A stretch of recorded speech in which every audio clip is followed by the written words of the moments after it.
Mais de 6 milhões de brasileiros têm algum tipo de deficiência visual. O dia 7 de maio é o dia do oftalmologista. A data foi criada para alertar sobre a importância de fazer visitas periódicas a este médico especialista que tem um trabalho que vai muito além de prescrever óculos de grau. Os exames de rotina são capazes de identificar e tratar uma série de doenças. É o que nós vamos conferir no Viva Voz de hoje, que está no ar pela rádio e também pela TV Univale. Desta vez, quem me acompanha é a acadêmica de jornalismo Rachel Schneider. Boa tarde, Lisa. Boa tarde para você que acompanha o Viva Voz pela rádio e pela TV Univale. Você pode participar do nosso programa através do Instagram e do Twitter, ambos @Viva Voz Univale, e curtir nossa página no Facebook, facebook.com/Viva Voz Univale. E hoje a nossa convidada é a médica oftalmologista Andréa Luiza Cunha, a quem a gente agradece a presença. Obrigada, doutora Andréa. Boa tarde, Lisa. Boa tarde aos ouvintes, né? Estamos aqui para comemorar esse dia tão importante numa especialidade que tem tanta importância na saúde brasileira. Perfeito. Agora, doutora Andréa, para a gente explicar um pouquinho melhor, durante algum tempo, essa especialidade foi chamada o profissional era o oculista, né? Sim, e não é bem isso, né? Qual é a abrangência da oftalmologia? A oftalmologia, por muito tempo, ficou restrita só aos exames refrativos, o uso do óculos, mas com o tempo as coisas se ampliaram. Hoje as cirurgias até avançaram muito, né? E os tratamentos ficaram muito além do óculos. Uhum. Então, hoje ainda existem as pessoas que nos chamam de oculistas. Né? Mas hoje está muito mais divulgada toda a abrangência em termos de terapêutica, estética e as cirurgias refrativas, que são o must atualmente, né? O que seria isso, cirurgia refrativa? Seria a cirurgia com o intuito de retirar o óculos. Ok. Aquela que corrige... Mas hoje elas são em um número muito maior, né? Muito, tendo um leque de correções muito maior, mas não todos. Né? Então, as pessoas vêm até a gente e querendo a resolução do seu problema, ou seja, o não uso do óculos, né? Que parece que existe ainda um fenômeno anti-óculos, mas nem tudo se é possível com a cirurgia. O óculos ainda... Existem até umas estatísticas interessantes, né, que 12% das crianças em idade escolar precisariam de óculos, né? 25% no ciclo básico, 25% aos 35 anos. Aos 45 anos, isso vai para 75%. Tá? Aos 85% aos 55% e chega a 93% acima dos 65 anos, as pessoas usam óculos. E nesse momento que surgem as cirurgias de catarata também, que retiram o óculos, mas por uma patologia muito mais grave que é a catarata. Andréa, quais são as principais doenças visuais?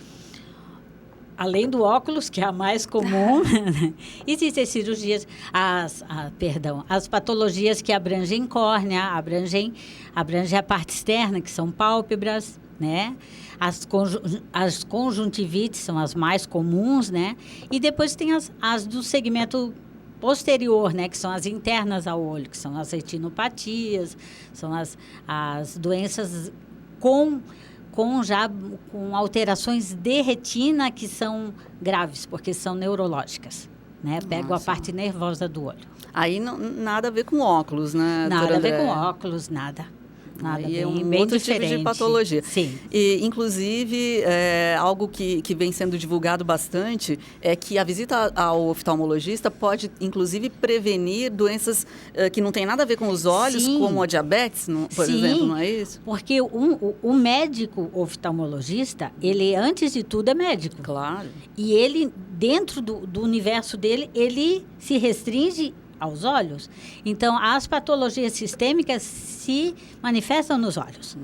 E isso um técnico não sabe. Né? O que é possível perceber? Que tipo de doenças? Eu mencionei a diabetes. As hipertensões arteriais, que são muito comuns, né? A retinopatia diabética mesmo, que é a mais comum, né? Eu trouxe até uma estatística, assim, 8% da população acima dos 69% tem diabetes. De 69 anos? Dos 69 anos, tá? 18% acima dos 70. Então, é uma patologia muito comum, né?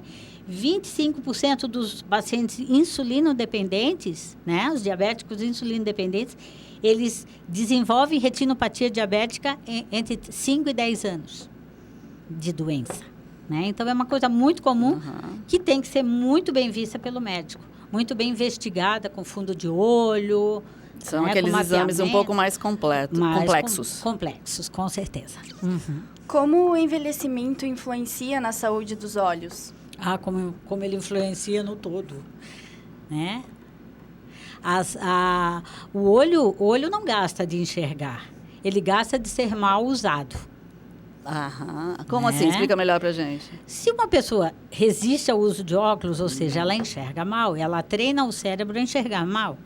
Isso aí até é a ambliopia. O que seria ambliopia? É a cegueira pelo não uso que a criança desenvolve quando não usa óculos. Então, se na criança já tem, imagina no adulto. E essa resistência, que eu acho que hoje em dia o mercado óptico está super avançado e mesmo que ainda muita gente tenha uma certa aversão, a Rachel está aqui lindíssima com seus óculos. Eu também. Muito obrigada. Não é verdade? Eu acho que as pessoas têm aceitado mais, né? Mais. Hoje a mídia, né? A mídia e as linhas fashion de óculos, elas são adornos de beleza. Eu sou uma entusiasta de óculos porque eu uso desde criança. Então, eu não concebo, eu como profissional na área, eu não concebo que alguém não queira enxergar. Ver é uma coisa, enxergar é outra. Perfeito, hein? Isso. Profundo. Agora, doutora Andréia, as doenças nos olhos podem ser hereditárias? Podem, é uma gama muito grande. Elas são familiares também. Além de hereditárias, elas são famílias que desenvolvem aquela patologia cromossômica ou não, mas é pelo meio, até os meios o meio social, meio de vida mesmo, né? Então, elas desenvolvem doenças semelhantes. Né? Por exemplo, um pai que tem um olho só, porque não usou óculos na infância, ele passa essa patologia para o seu descendente. Só que a criança pode ser diagnosticada cedo para não vir a ter essa perda visual. Perfeito. Né? Então, seria a prevenção. Daí entramos na prevenção. Bom, agora já que você tocou nesse assunto, qual seria a idade mínima para uma pessoa visitar o oftalmologista? Eu digo que é assim que surge sintoma. Então, as mães, às vezes, elas não querem ver, né? Porque, tadinha, a criança usa óculos, mas não é assim. Feliz dela que foi diagnosticada cedo e foi tratada cedo. Né? Então, as crianças com normais, vamos dizer, entre aspas, elas são crianças que devem ser vistas em consultório aos 3 anos, depois na alfabetização por volta dos 5º, 6º ano de vida, e depois, quando for, já sabe dizer mais fácil, né? Mas, assim, as crianças que param muito perto da televisão, são crianças que caem muito, crianças que fazem posturas erradas, chamadas tortícolis. Essas crianças têm que ser vistas quando apresentarem isso, mais cedo possível. Andréa, quais são os cuidados que nós precisamos ter para garantir uma saúde da visão e para prevenir futuras doenças visuais? Hoje nós estamos num momento muito visual, né? Visual e muito eletrônico, né? Os celulares, os iPads e todos esses recursos eletrônicos. As pessoas, elas adquirem algumas posturas errôneas, aproximar muito o celular dos olhos. Isso aí faz com que o eixo visual tenha um foco na tela muito próximo, e isso cansa. Isso faz haver uma astenopia, um cansaço visual precoce. Isso se manifesta futuramente por grau mais mais cedo, mais precoce. Né? Tá certo. Agora, doutora Andréa, quais são as habilidades que um oftalmologista precisa ter, né, para conseguir seguir nessa profissão com qualidade? Primeiro, né? tem que gostar. Trabalhar no escuro não é fácil, Lisa. Eu tenho 30 anos de consultório e é depressivo. Só que, antes de tudo, é o teu trabalho, é a tua escolha. No escuro, né? porque o ambiente do consultório... É todo com luz escuro. artificial. É todo Entendi. com luz artificial. Então, você tem que ter você tem que entender o outro que está ali por não enxergar e, às vezes, não quer enxergar. Então, tem que haver até uma parte de psicologia para ele aceitar enxergar, né? E eu acho que é dom, sei lá. Tem que gostar e Tem que gostar, se entregar para isso. Ler com pouca iluminação faz mal? Faz. Dá cansaço. O olho, para enxergar com pouca iluminação, ele dilata a pupila. No teu olhinho claro, a gente veria isso muito dilatado. E esse dilatado é uma musculatura interna ao olho que faz com que fique dilatado. Então, ele faz... todo músculo cansa, tá? E dói também. E dói. Então, deve sempre... Pouca iluminação é para ver televisão. Tá? A televisão não deve ser vista no escuro totalmente. Para poder fazer uma meia-luz, para a pupila não ficar totalmente dilatada para ver...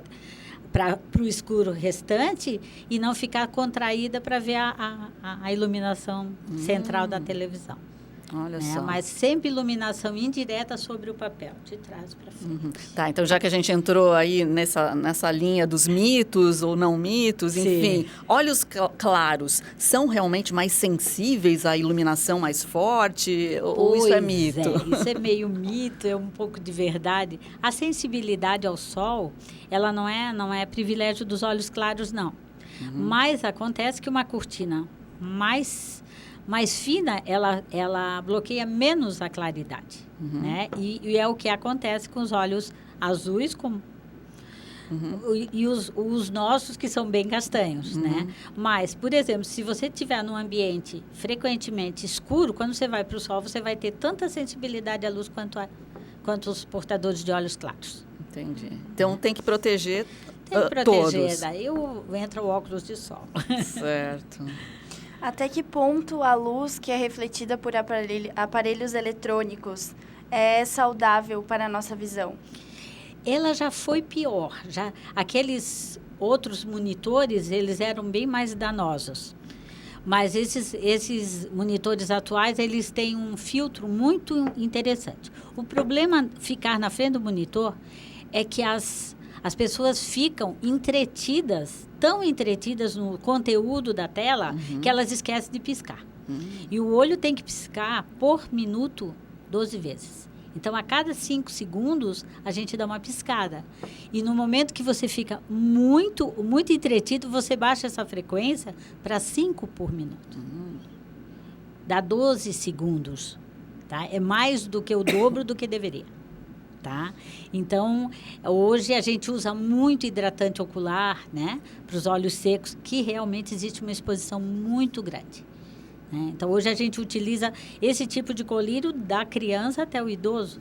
Né? Uma época, o idoso só usava pelo uso dos diuréticos, né, pela senilidade, menopausa, andropausa. Hoje não, a gente utiliza por uma doença chamada olho seco. Síndrome do olho seco, ceratoconjuntivite sica.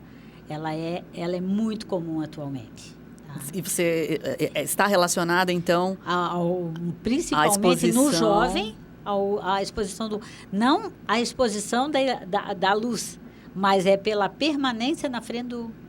O excesso, né? Dos monitores em geral, né? Sim, Diga-se computador, mas enfim, sim, celulares, celular, TVs... eles é impressionante, eles trabalham e vão para casa, o lazer é o computador. Trabalhou o dia inteiro no computador, vai para casa com o computador, é verdade. É um problema muito atual, não é só dos jovens, né? Não, é o nosso atual momento, né? Tá certo, a gente faz um intervalinho e voltamos daqui a pouquinho a conversar com a médica oftalmologista Andréa Luiza Cunha.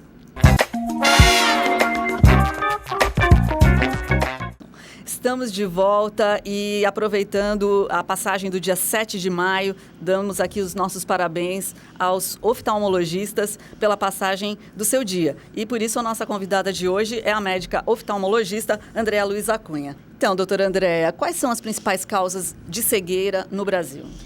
Olha, nós temos principalmente as causas que abrangem a refração, os problemas refrativos, a catarata, o glaucoma e as doenças ligadas à retina, né?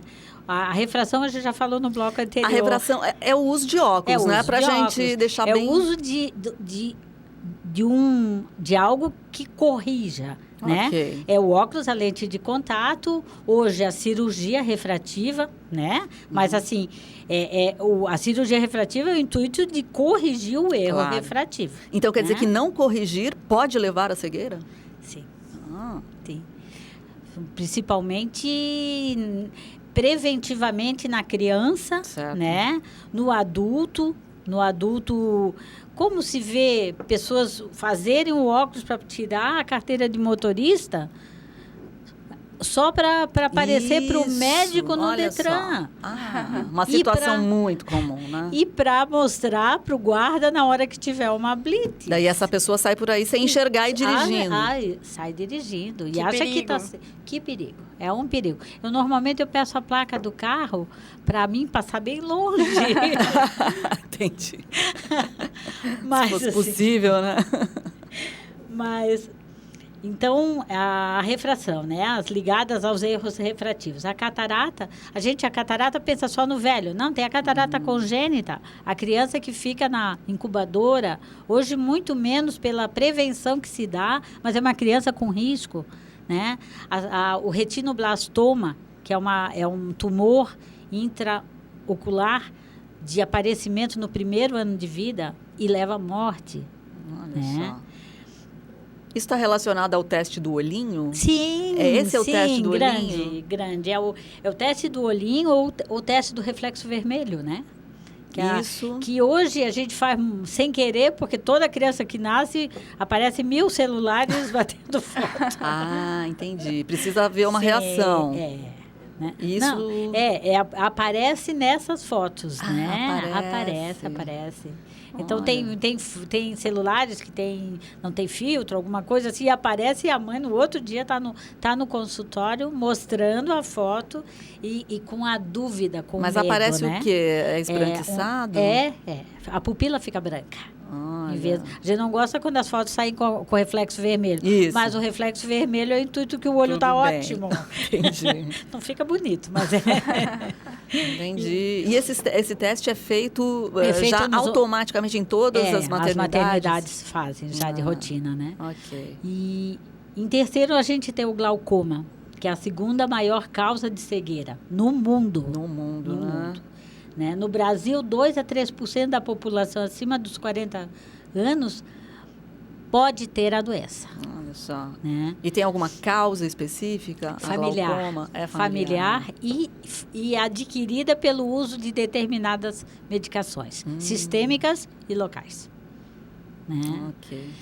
E vamos ver. E as doenças de retina, das quais a mais comum é a diabetes mellitus. Andréa, qual é a diferença entre usar óculos e usar lentes de contato? A diferença é o paciente estar animado para fazer uma rotina a mais na vida. Né? Mas, assim, a lente de contato confere uma visão mais larga, um campo visual maior, né? Mas ela tem que ter a tolerância, né, do uso, a técnica de colocação e o grau, se possível, né, ser corrigido. Tem que ter a animação do paciente mesmo, né? Ainda hoje. Certo. Agora, existe algum risco no uso de lentes de contato? Há um mau uso, né, Um do mau lente uso. de contato. Quando surgiram as lentes lá nos primórdios, né, faz tempo, eles colocaram uma lente, as lentes de uso contínuo, uso permanente. Não existe isso. Então, as pessoas colocam a lente e esquecem de tirar. E ainda, erroneamente, ainda se usa isso. Hoje a gente chama de uso prolongado, mas não permanente. Permanente não se tira. Né? E hoje você adapta, você faz todo um trabalho de conscientização, de um bom uso, e o paciente... eu vou fazer da minha forma, não vou me incomodar. Depois ele volta. Ele volta aí com o olho intolerante. Eu sou a prova disso. Eu uso óculos desde os 8 anos de idade, e aos 11 eu comecei a usar lente de contato. Muito cedo, né? Muito cedo, e eu usava exageradamente, né? Eu usava muito, assim, o dia inteiro. E aí acabou criando uma alergia. O meu olho agora rejeita a lente de contato. Eu só posso usar lá de vez em quando, e mesmo assim ainda dá uma rejeição. Não é uma coisa agradável. Não é, né? é desconfortável. E o uso da lente, você esquece dela. E o ruim é você esquecer dela. Eu conhecia pessoas que dormiam de lente e achavam aquilo ótimo, porque não preciso nem me preocupar de pôr amanhã, né? Eu tenho uma paciente que ela usava 3 meses seguidos, aí ela ia fazer o exame, aí eu pedia para ela tirar na véspera, ela não tirava, ela tirava na hora da consulta e ficava irritada porque o olho não estava confortável. Claro que não estava confortável. E estava precisando da tampinha, né? A lente virava uma tampinha, um curativo para ela. Entendi. Que coisa, né? Bom, enfim, e o daltonismo, Andréia? O daltonismo é um erro genético, passado de mãe para filha, né? Para filha e... Só mulheres, então? Não, a filha é portadora, tá? O filho vai ter, tá? O filho vai ter.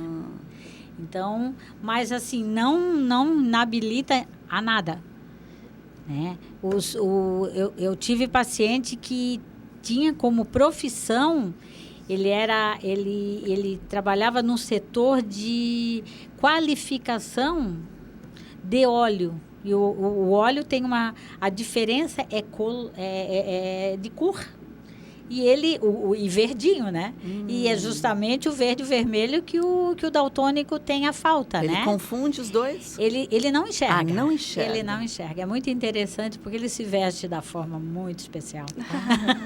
Sério? Porque Diferente. O cérebro não observa esses detalhes. Sim. Que coisa interessante. Mas E isso não tem como modificar, né, Não tem. André? Eles até fazem alguns estudos para botar um chip, mas é uma coisa muito ficção ainda. Entendi. André, na sua opinião, o Sistema Único de Saúde oferece suporte de qualidade para atender as pessoas que têm problemas visuais? Olha, essas estatísticas que eu peguei aqui, eu peguei numa revista que a gente recebe mensalmente, e existia um programa chamado Mais Especialidades, que veio depois do Mais Médicos, né, com um intuito, e o Conselho Brasileiro de Oftalmologia estava se dispondo à melhoria do serviço, que também não está bom, né, como muita coisa no país atualmente, né. Infelizmente, a gente tem uma saúde pública sucateada, né, que tem que ter muita boa vontade para ter bons resultados, né. A oftalmologia não ia escapar disso, né? Não. Bom, doutora Andréa, só comentar um caso recente que foi bem emocionante, acabou viralizando na internet, que foi agora em abril, um bebezinho, na verdade, a Nicole, de 2 anos, uma menininha que nasceu cega, não sei se você acompanhou isso. Que põe o óculos. Ela teve uma mobilização nas redes e conseguiu, que a mãe, chamada Daiane Pereira, conseguiu levá-la para os Estados Unidos e fez um procedimento lá que ela acabou conseguindo enxergar pela primeira vez, né? Por que é tão difícil esse tipo de cirurgia? Por que é difícil o acesso a isso? São cirurgias caras, né? Pela criança ter um olhinho, toda informação, né? A colocação de uma lente intraocular não é indicada, porque o olho está crescendo. Como é que vai botar algo que não vai se expandir com o crescimento? Então, é aquela colocação daquele óculos bem forte mesmo, e a criança ganha a qualidade de vida que as crianças têm. É impressionante. Normalmente as mães chegam assim e dizem, não vou botar um óculos nessa criança, ela não para, mas ela não para porque ela não enxerga. Imagina. Ela não se atém a nada de positivo. Quando ela volta calma, tranquila, com aquele óculos pendurado na ponta do nariz, feliz. Bacana esse recado, né? Porque às vezes o preconceito é dos pais, né? Com certeza. Andréia, o que chamou a sua atenção na oftalmologia? Por que você escolheu seguir essa profissão? Eu uso óculos desde os 2 anos de idade. Nossa. Então, foi o primeiro médico, eu acho, que eu fui. Não era na cidade que eu morava, tínhamos que viajar 400 quilômetros. E o óculos vinha de avião, porque demorava para ser confeccionado, né, no laboratório. Eu acho que não tinha no laboratório em Florianópolis. Então, o óculos sempre foi meu companheiro. Aos 15 eu botei lente de contato, sabe? Não fui... Como eu tinha medo de não poder usar, então eu sempre fui muito cuidadosa. Eu sou extremamente rotineira. E quando eu entrei na faculdade, eu conheci um oftalmologista que me mostrou uma cirurgia. Eu fiquei encantada. Aí eu toquei a minha vida e não me arrependo, né? Muito bom. Então, a gente quer te dar os parabéns pelo Dia do Oftalmologista, estendendo a todos os que podem estar nos acompanhando neste programa. Sim. E agradecemos mais uma vez a participação, então, da médica oftalmologista Andréia Luiza Cunha, que atende aqui em Itajaí, né, Andréia? Sim, atendo no Liberty. Eu agradeço o convite e de ser a representante nesse programa desse dia, né? Que nos homenageia. E obrigada, Lisa. Obrigada mesmo. Obrigada por essa oportunidade. Bom, a gente também se despede, né, Rachel? É isso aí. Muito obrigada pela sua companhia. Até o próximo programa.